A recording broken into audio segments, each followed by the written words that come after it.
Welcome to Authentic Living with Roxanne, a place where we have conscious conversations about things that really matter in our lives. And now here's your host, Roxanne Durhaj.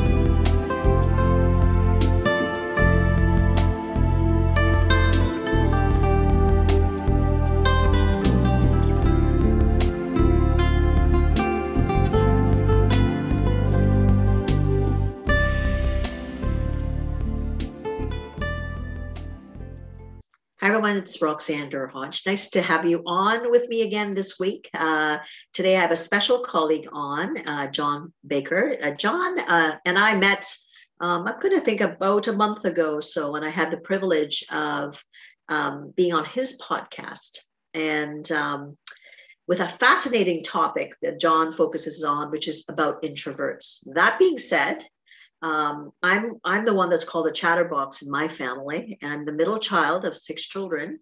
And I was always trying to find my spot. So I'm the introvert that, extrovert that was really in the front and center. And Jon is a self-proclaimed introvert. So Jon does a lot of work with introverts, but what I'm interested in is his work, but also him coming from the perspective of someone that's introverted, how he kind of got into this kind of the world of working, training, and speaking with introverts. So Jon, welcome to the podcast. Hey Roxanne, it's great to be here. Thank you for inviting me. It's a subject, as you know, because we spoke about it for quite a while off air, that I kind of get excited about. But I think you asked a nice question there, which is how did I get involved? I've been involved in management, training, leadership for many, many years. When I was, in fact, far more years than I even care to think about now. But so originally in retailing and then in B2B, training sales teams around Europe, etc. Till the day I said, right, I'm going to stop all of that. I'm going to work for myself. So I've been working for myself for about, getting on for 20 years now, and coaching organizations and leaders in organizations. And initially, it wasn't around introversion. Initially, it was around strategy. It was around business development and leadership. And then about 2 or 3 years ago, I restructured my life, and I was looking to create a stronger niche, or niche, as you might call it, I think. But and so I was reflecting on a lot of the work that I've done, and the times when I've been more effective as a coach, the times when I've enjoyed my work more and I felt I've got more from it, and the times when the best results came out. And very often, when I look back on it, it's when I've been working with or about, and the subject have been largely around introverts. And so that's when I started to say, you know what, there's something in here. I'm going to start writing a book. I'm going to start doing some research around the area. And so the specialism and the niche has deepened since then, I think, is probably the best way to put it. And it kind of started quite often with people saying, I'd be working with somebody who might sit there and say, in my team, there's 2, and there always seem to be, every single team seems to have 2 or 3 people that never speak up. And the leader says to me, well, what shall I do about them? I think I just got to get rid of them. They clearly don't have any ideas. They never say anything. And what a waste of time. And you kind of look at them, and because I was working differently with them, I could go, well, hang on, I know they know a load of stuff. I know they're really good. So it's not any of that. So what's going on? And very often it's the way that they were being treated. And it's interesting because when I started to do the research, and I've spoken to about 450, 500 business people now, both introvert and extrovert, about productivity and some of the issues that affect them. And about 40% of people will sit there and say quietly to me, they might not say it to their boss, but quietly to me, they'll say they're not properly productive, which is kind of shocking. Although I speak to HR people and they go, oh, that's about right. But then what I did was kind of like an onion. I unpeeled a few more layers and tried to find out what. And there's 3 things. Where these 3 things overlap is the greatest problem. Number 1, communication style within the company. Number 2, company culture, which let's be honest, is very much based around the communication style. And number 3, introversion.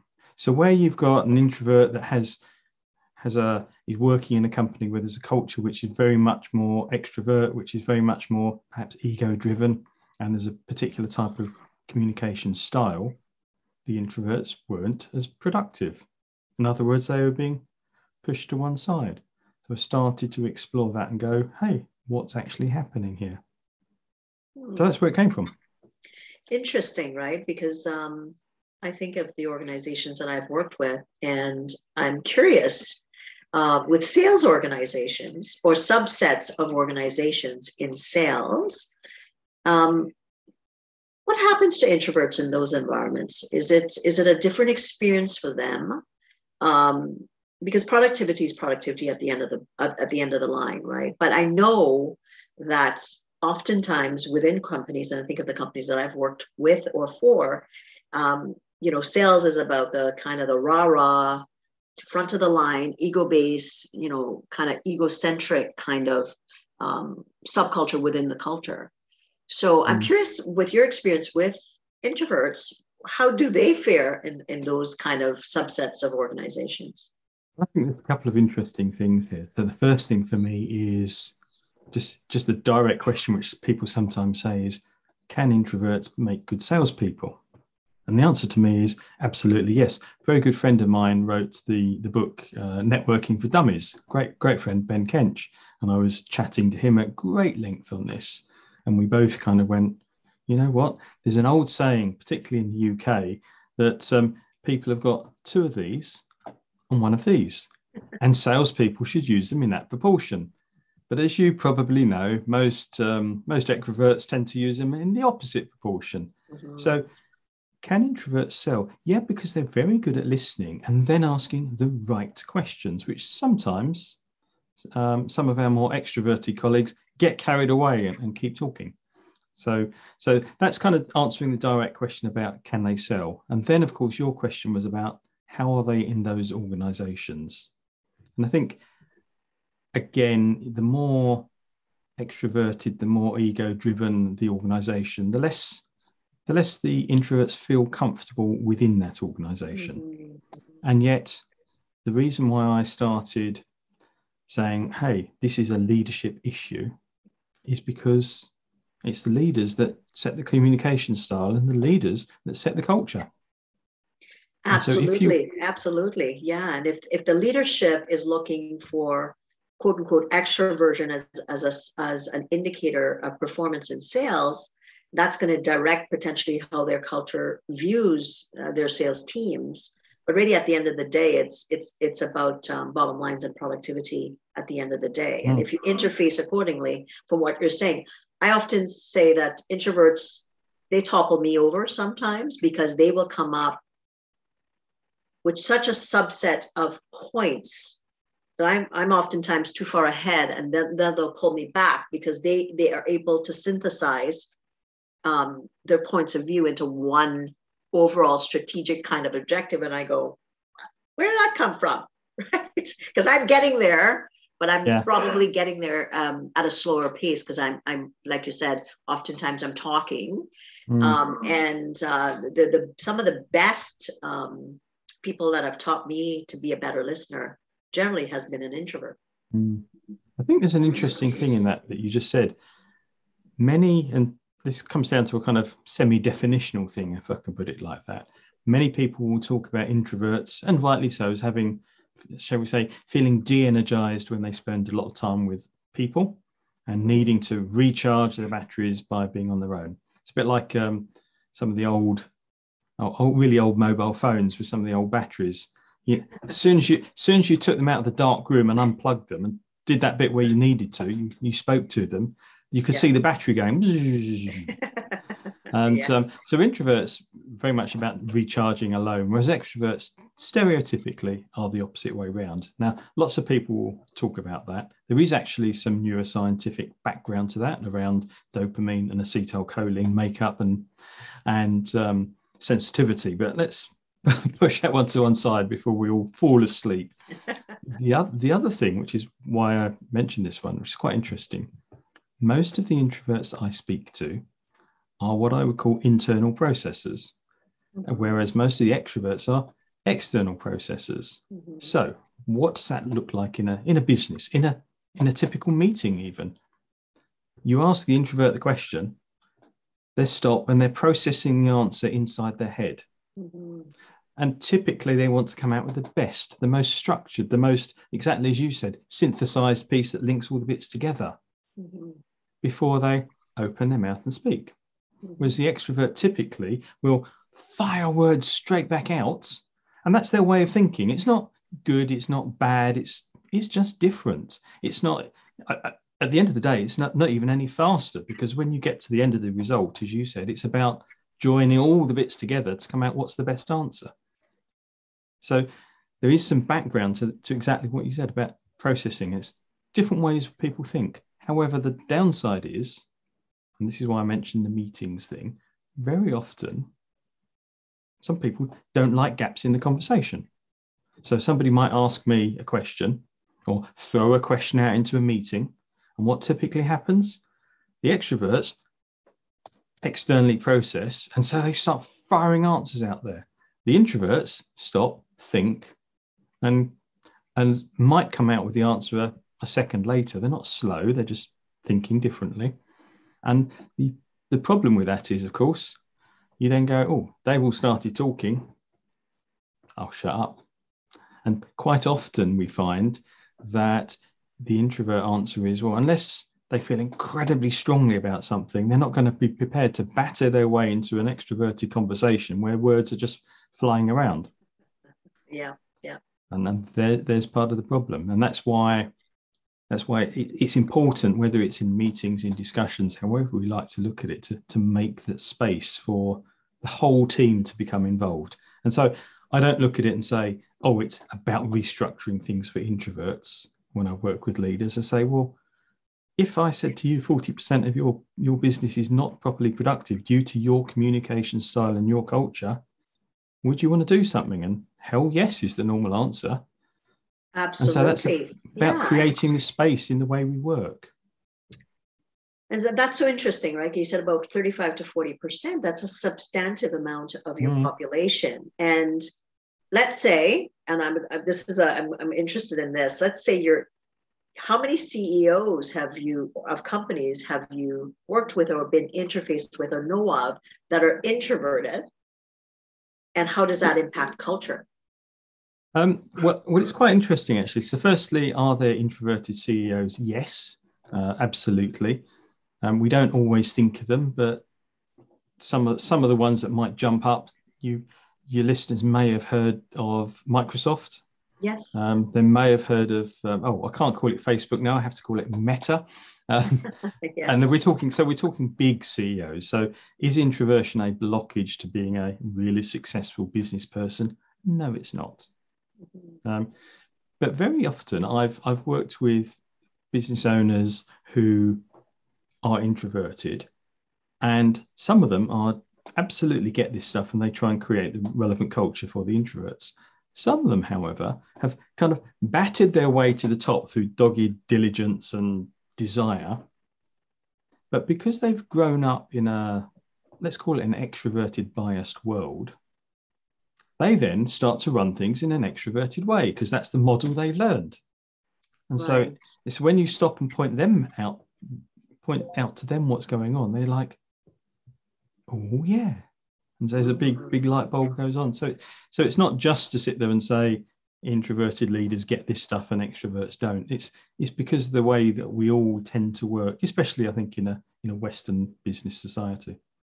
Right. And looking at, like with my new book, ROR, Return on Relationships, I talk about the leader really looking within him or herself to understand what they value and, what, like you said, if the introverted person has to kind of, bat their way up in that extroverted world, there's going to be, prongs that they're going to get stuck into at times, and they might overcompensate, but to also understand that from a macro level to say, what is it that I need to look at within myself as a leader, whether an introvert or an extrovert, to create the culture that you're looking for to impact, all creativity, engagement, all those fantastic things that eventually impact the bottom line, right?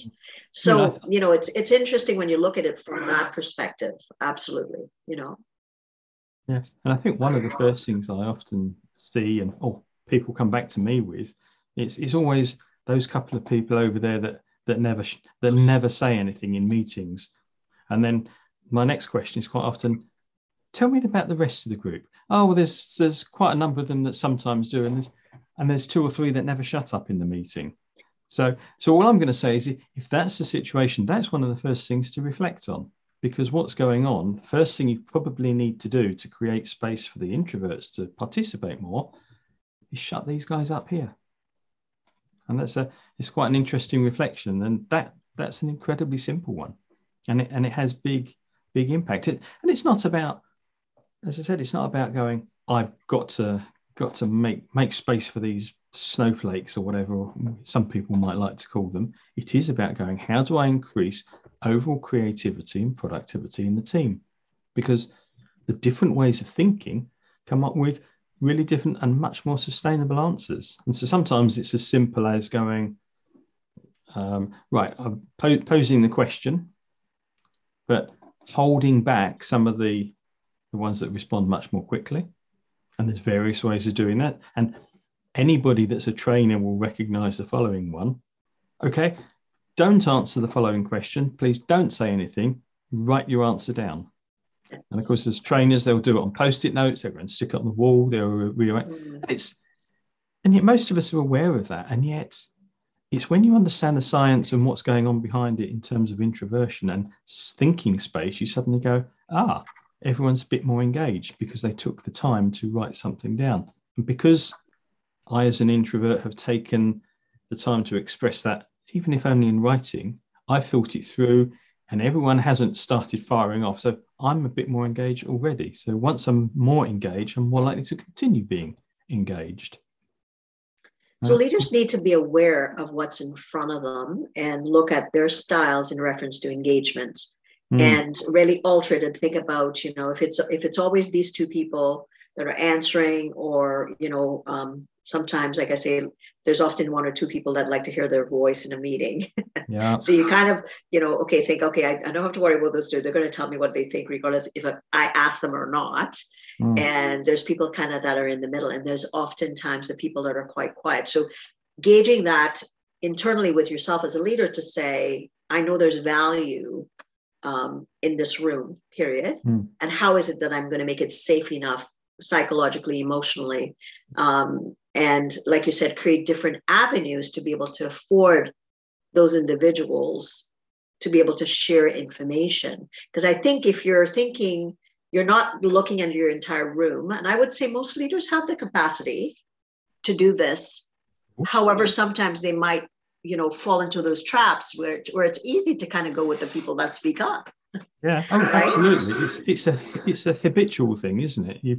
Especially if you're asking a question which you're still trying to listen to the content of the discussion, as well as join in, as well as manage the process of the discussion. It's very easy to fall into that trap of letting the conversation flow because it's easier. It might be easier, but it's not easier to get to a better result. It's just easier to get a conversation flowing. So one of the other things you can quite often do is don't facilitate your own meetings. Stop and get somebody else. That way you as a leader can focus on the content and you get somebody else to run the meetings. And here's the interesting thing. Guess what? Who do you think in the room tends to be very good at listening to all the views, summarizing, synthesizing, and then holding questions and holding the pace at the meeting to include everybody? Introverts tend to make very, very good facilitators as well. I'm not saying only use introvert facilitators, but they tend to be good once they go, oh yeah, I'm the person running this group really wants me and values me. They're getting me to do this. And suddenly, again, you've got this growth in engagement very generally, which starts to lead on to some of the things around productivity. And of course, retention, the other big one. I was asked yesterday, had a client ring me up and absolutely shocked. absolutely shocked, because she said to me, the best person in her business had suddenly handed in her notice with no, she completely broadsided by it. And we talked about it. And we talked about the fact that what this person clearly hadn't done is expressed how dissatisfied they were going. Well, they had done, but just in micro ways over the last 3 or 4 months. But they hadn't been listened to.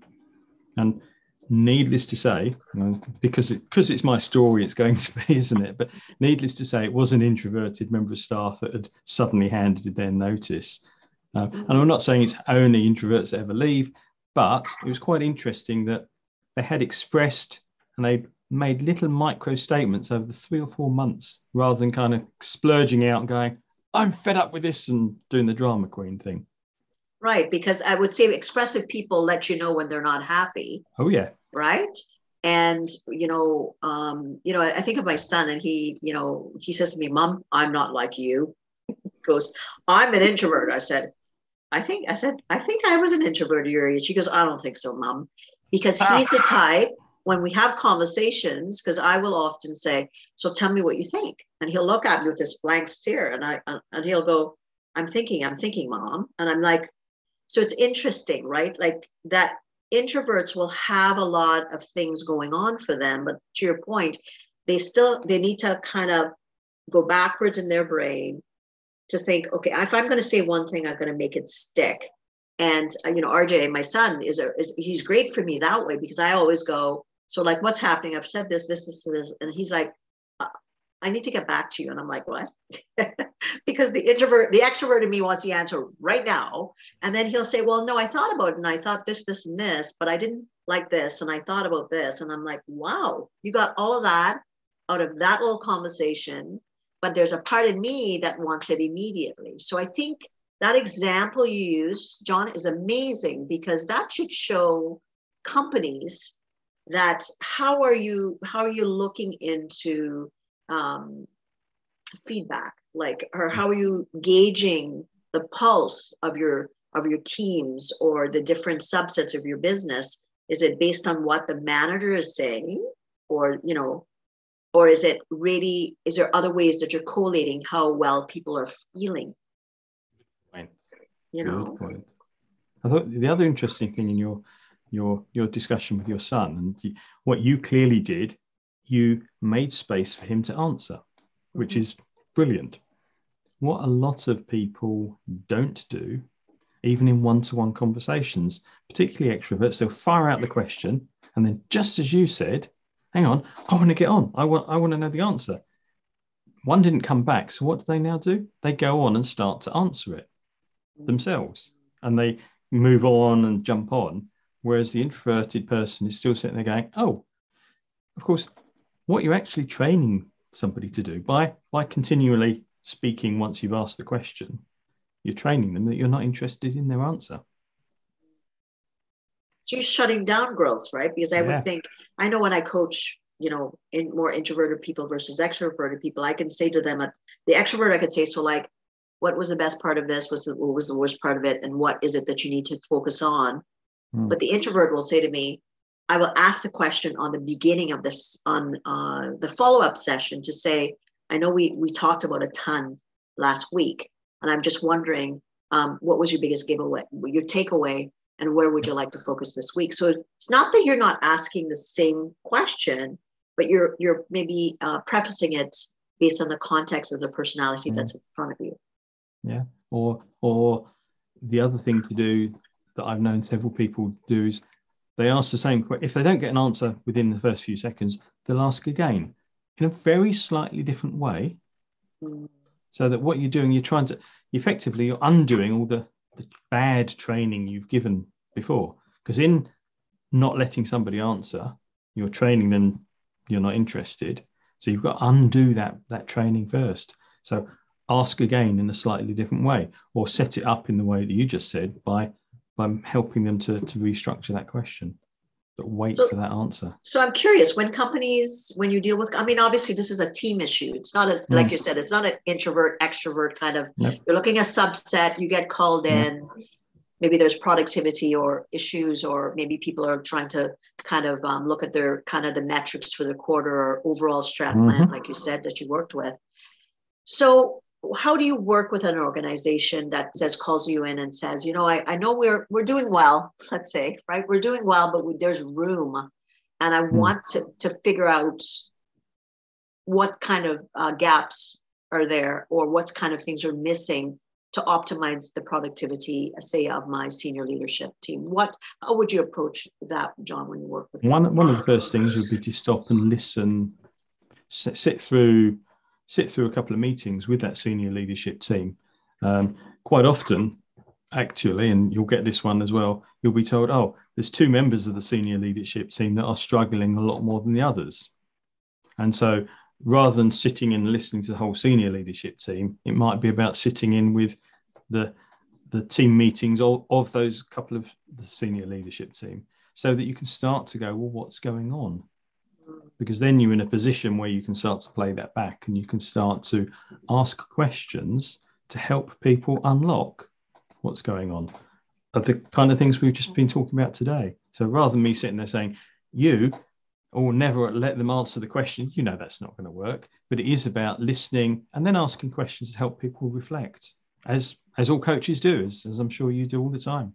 Absolutely. And I think, to your point, and sometimes people, when they know they're being looked at in a meeting, sometimes they're going to give you what they think you need. Yep. And then to have different ways of collecting that information, but asking kind of as standardized as possible questions, I would think, to see, what kind of themes or patterns are coming out. So let's say you're a CEO or a senior leader, and you're looking, you're saying, boy, I'm kind of guilty of this culprit that we've been talking about. I kind of go to the person that's front of the line, the loudest person, and I need to enhance my skills as a leader. You've already given us some point. What other tips could you give those leaders to enhance their capacity to listen in a different way? I think one of the other ones is to ask yourself the question about what the value of doing this is. Because we're all, as leaders, we're used to going and talking about business cases, etc. So what's the business case in helping those waiting for those 2 people to answer their questions? What's going on? Because if you start to reflect on the value that they bring in different ways, they might not bring it immediately out in team meetings, but what's the value they bring to the organization? Because if there is some good value in there, then it's much clearer how you can get extra value by enhancing it. So looking at it from a value proposition, because if you think you have a team of 15 and 40% of that, and then thinking individually. So you're already talking, and I often talk about leaders really, even though I know everybody's busy, you have to get to know who's in front of you. Yep. And what do they bring to the table? Because sometimes it's kind of like a hope and pray that I'm going to come up with a strategy and it's going to hit everybody. But if you don't know individually what the value is, who is John or who is Roxanne and what's important. Not that I'm saying you need to. Oftentimes leaders will say, I can't get really, really personal. I'm not suggesting everything about the person's lives, but what makes them, like you said, what is their value, and also what do they value? Yeah, ask that question. Yeah. What is the outcome that they're looking for in their lives as being part of whatever team that they're working on and things like that. So that way it could be more of a two-way dialogue, so that when you're running your meetings as well, I would think that you're wanting to think that through. Yeah. Are there things that leaders might want to do cut off immediately that might stumble their process? I think the first things I always sit there and say is zip it. Ask a question, shut your mouth. And that's, I know it's a really simple one. I know it's a really obvious one, but it is time and time again. The thing that I see happening is because, as I said earlier, by answering for somebody, we train them, we're not interested in them. And then, then we go on and talk about retention rates and the great resignation. And of course, one of the things that drives that is when people don't feel as if you're interested in them. So do, consciously zip it when you ask questions. Give longer as a space of time for somebody to answer. probe again in a slightly different way if you need to. But start to do that. And that's as a one-to-one. And the equivalent, of course, in the team meeting is asking and phrasing the whole thing differently. Another really, really silly one, because right, we all know, because we've been told since we were this high, that when you're running a meeting, you must always send out the agenda early. How many of us do it? Oh, I couldn't do it. I was too busy. So very guilty often. We're starting the meeting now. Here's the agenda. Sorry, I was really busy. Actually, it takes no more time to prepare the agenda 10 minutes before you go into the meeting than it does a week before the meeting. But what it's allowing the internal processors in the room to do is to stop and think about how they're going to add value to that meeting. So the external process will just happily wing it and fire away stuff anyway. The internal ones can sit there and go, right, okay, here's something I want to structure my thoughts on in advance. Here's how I will answer that question. Again, you're getting more engagement into that.